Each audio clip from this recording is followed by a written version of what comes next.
In modern times in Los Angeles, a group of cops is investigating a mysterious trail that appeared overnight and looks like a large creature made it. Reporter Ethan arrives to cover the news, but nobody wants to answer his questions, although he gets to see a clue. In the middle of the field there's an object that looks like a huge scale. He takes a picture and takes it to his office because he's sure he's seen this before, and as Ethan glances at a medallion that he always wears, he remembers what happened 15 years ago. When he was a little kid, Ethan went with his dad to an antique store. While his dad tried to sell an old blade to Jack, Ethan looked around and found a mysterious box, which unlocked itself after sensing his presence and revealed a huge scale that glowed brightly.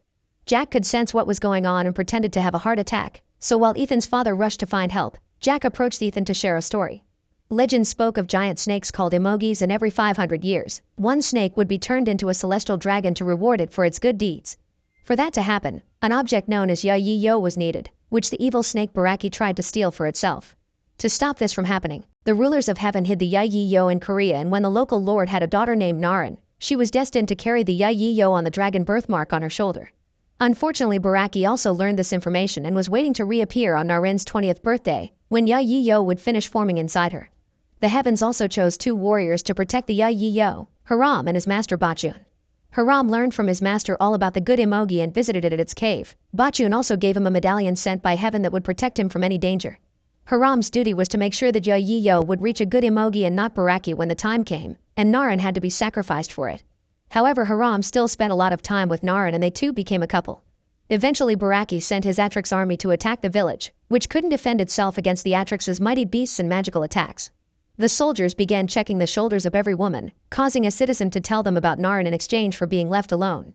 At Naren's house, the soldiers killed her father to make her come out of hiding and immediately took her away when they saw the mark on her shoulder. Moments later, Bachun and Haram attacked the soldiers to rescue Nareem. While Bachun continued to fight, Haram took Nareem to the Imoogi cave, and seeing her in pain, he decided to quit his duty as a guardian. After dropping the medallion for Bachun to find later, Haram ran away with Nareem instead of sacrificing her to the good Imoogi. However, Baraki found them and chased after them. Then the creature cornered them on a cliff, and the couple decided to end things rather than be used for evil. After the story was over, Jack gave Ethan the medallion and explained the boy was the reincarnation of Haram while he was the reincarnation of Bachun. This was their second chance to fulfill their duty, so Ethan had to find a girl named Sarah, who was the reincarnation of Naren and also was born with the dragon mark. Once he's remembered the whole story, Ethan asks his friend Bruce to help him find Sarah with his computer skills. However, Bruce explains it'll take him a while because there are hundreds of girls named Sarah with shoulder tattoos. Meanwhile, the FBI gets the lab results from the scale and now knows there's a strange giant creature loose in the city. At the local gym, Sarah is watching the news on the TV with her best friend Brandy. When the camera shows the scale that was found on the mysterious trails, Sarah is overwhelmed with a feeling of dread and runs home to find an old book of talismans, which she proceeds to hang on the wall to protect herself. Later, Brandy comes to check on her and doesn't believe her when Sarah says something horrible is about to happen, but she does convince her to go out so she can forget about her paranoia. At the bar, Sarah tries to distract herself, but she can't get rid of her fear and decides to leave. On the street, a group of men tries to harass Sarah, only for a weird hobo to suddenly show up and beat the guys up before leaving without saying a word.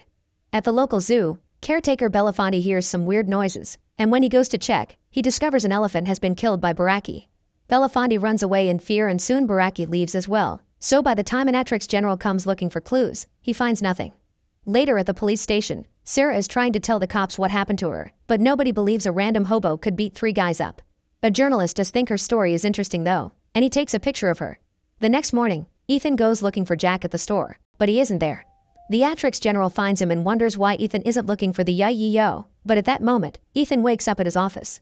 His coworker shows up with the story from the police station, and as soon as Ethan sees the picture, he can sense this is the right Sarah. Ethan decides to stay late in the office to look for her address. Meanwhile, Belafonte is trying to tell the cops about the snake, but they don't believe him either. Sarah is trying to leave the station in her car, but as soon as she touches it, scales appear on its surface. Terrified, she steps back and bumps into a cop, who suddenly reveals a magic sword and tries to kill her.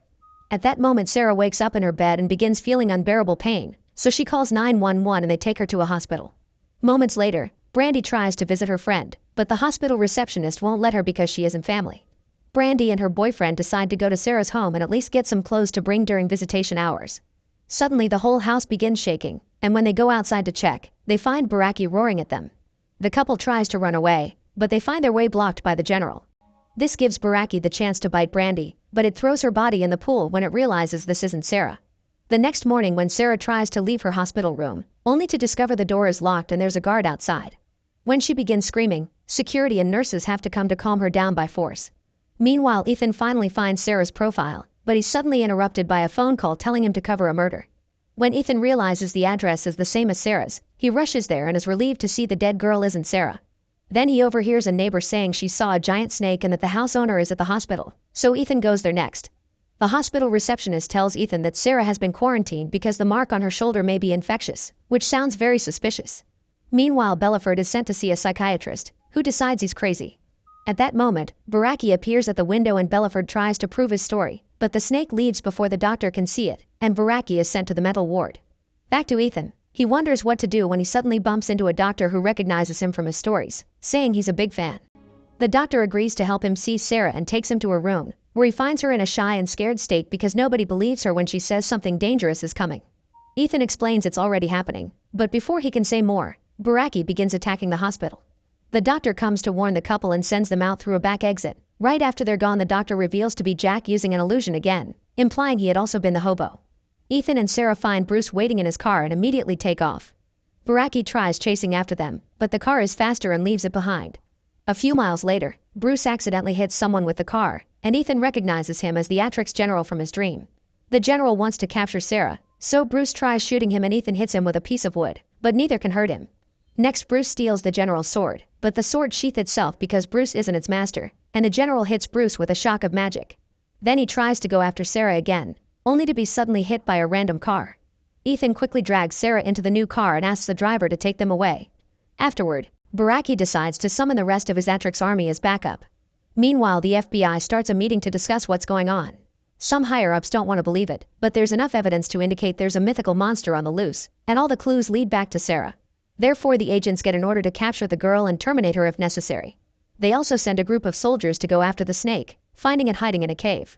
The soldiers open fire, but the bullets do nothing and Baraki chases them out of the cave, where the soldiers are quickly defeated by the general's magic. Moments later, the driver leaves Ethan and Sarah by the beach, asking them to leave town. After they're gone, the driver reveals she was also Jack. Ethan and Sarah go for a walk to discuss the visions they've had and they share a kiss while Ethan thinks about the fact Sarah may have to die for the yo. Next, they go to visit a psychology professor who specializes in extracting repressed memories. The professor hypnotizes Sarah and she begins seeing memories of the day her father died, but then she keeps going back and sees Naren and Haram's story.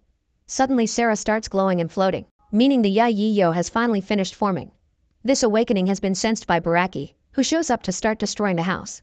Ethan and Sarah escape in a car, and Ethan calls Bruce to ask for a favor. Moments later, the couple meets Bruce at a cafe, and Bruce confirms he's pulled some strings to get a helicopter for them. He also gives Ethan a gun even if Ethan hates weapons. Afterward, Jack shows up and reminds Ethan he can't change Sarah's fate, so the right thing is to take her to the Imoogi cave. Ethan ignores him and drags Sarah out of the building right before Baraki arrives to attack again. Bruce picks the couple in his car, only for Baraki to throw another car at them to make them crash. Ethan and Sarah try to run again and find themselves cornered by Baraki, but at that moment the police open fire on the snake and give the couple the chance to escape. As Baraki chases after them through the city and causes lots of destruction, Ethan and Sarah climb to the top of the Liberty building, where the helicopter is waiting for them. The moment it tries to take off, Baraki grabs it with its mouth, so Ethan makes Sarah jump with him back to the roof before the snake crashes the helicopter on the ground. The sky begins darkening as Baraki gets ready to devour Sarah, but the army helicopters arrive and begin shooting at it. Baraki fights the helicopters, making many of them crash but eventually becoming overpowered by their attack. At that moment, the general and his beasts arrive as backup, and they destroy everything on their path no matter if it's helicopters, tanks, or buildings. Sarah and Ethan leave the building and are found by 2 FBI agents, who take them away in their car. When they reach a safe warehouse to hide in, the agents reveal they've researched the legend and they know about Sarah's destiny. One of the agents tries to shoot Sarah, but Ethan jumps between them to save her and the bullet only wounds his arm. When the agent tries again, his partner shoots first because he's realized killing 2 young innocent people isn't the answer. Then the agent gives them his car keys and asks them to do the right thing. Moments later, when the couple is on the road, the general's beasts show up and begin shooting fireballs at them. One hits the car and makes it flip, causing the crash to knock the couple out. When Ethan wakes up, he finds himself tied to a pole in Baraki's lair. Sarah is dragged to the altar to be sacrificed to the snake, but right before she can be devoured, Ethan's desperation to save her finally activates the pendant. A bright light from heaven hits the pendant and the whole Atrix army, instantly knocking out Baraki and killing everyone else except for the general. The burning pendant breaks the rope and Ethan runs towards the altar to fight the general, only to get easily overpowered. When the general tries to land his final strike, he accidentally hits the pendant and gets killed by the magic. Baraki wakes up and throws Ethan away before going after Sarah. However, at that moment the good Imoogi finally shows up and begins fighting Baraki.